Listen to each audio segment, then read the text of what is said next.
നിങ്ങളുടെ ഇഷ്ട പരമ്പരകൾ എക്സ്ക്ലൂസീവായി സൺ നെക്സ്റ്റ് ആപ്പിലൂടെ തികച്ചും ഫ്രീ ആയി ഇപ്പോഴേ ആപ്പ് ഡൗൺലോഡ് ചെയ്യൂ. ഗൗതം, ഗൗതം എഴുന്നേക്ക്. കുറച്ചേരം കൂടെ ഉറങ്ങട്ടെ. ഹലോ, സമയം ഒരുപാടായി ഗൗതം, എഴുന്നേക്കൂ. എന്തിനാ എന്നെ ഇങ്ങനെ ടോർച്ചർ ചെയ്യുന്നത്? ഞാൻ കുറച്ചേരം കൂടെ ഉറങ്ങട്ടെ. അയ്യോ, നിധി, നിധി അകത്തേക്ക് വരാവോ?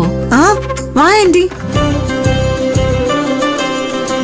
ഗൗതം, നിർമ്മല ആന്റി വന്നു. എഴുന്നേക്ക്, എഴുന്നേക്ക്. ചുമ്മാ ഇരിക്കുന്നു. ഗൗതം, ഉറങ്ങാനും സമ്മതിക്കും.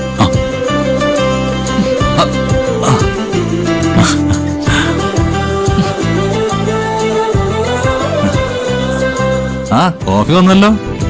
അല്ല നിർമ്മലാമ്മ എന്തിനാ രാവിലെ എഴുന്നേറ്റ് കോഫിയൊക്കെ ഉണ്ടാക്കിയേ? അതൊക്കെ നിധി ചെയ്തേനല്ലോ.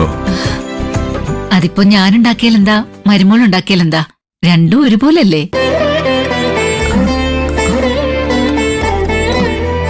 അല്ല മരുമോളോ? നിർമ്മലാമ്മ എന്താ അങ്ങനെ പറഞ്ഞത്? ആരെയാ ഉദ്ദേശിച്ചേ? അല്ല, അത് പിന്നെ നിധി വീട്ടിലെ മരുമകളാണല്ലോ, അതാ ഞാൻ ഉദ്ദേശിച്ചത്. നിർമ്മലാന്റെ അമ്മയെ പോലെയാണെന്ന് ഗൗതം അല്ലേ പറഞ്ഞത്?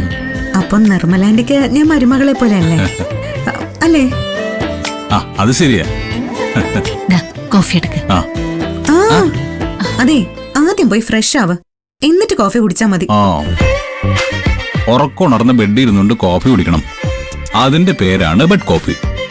അതിന്റെ സുഖമൊന്നും വേറെ തന്നെയാ. നിനക്ക് അങ്ങനെ വല്ലതും പറഞ്ഞാൽ മനസ്സിലാവൂ? ദേ, ഇതാണ് നിർമ്മലാന്റെ സ്വഭാവം. എല്ലാ ദിവസവും രാവിലെ ഇത്തരത്തിലാണ് എന്നോട് പെരുമാറുന്നത്. ഞാനൊരു പാവമായതുകൊണ്ട് ഇതൊക്കെ സഹിക്കുന്നേ ഉള്ളൂ. എന്താ നിർമ്മലാമ്മ ഞാൻ പറഞ്ഞ ശരിയല്ലേ?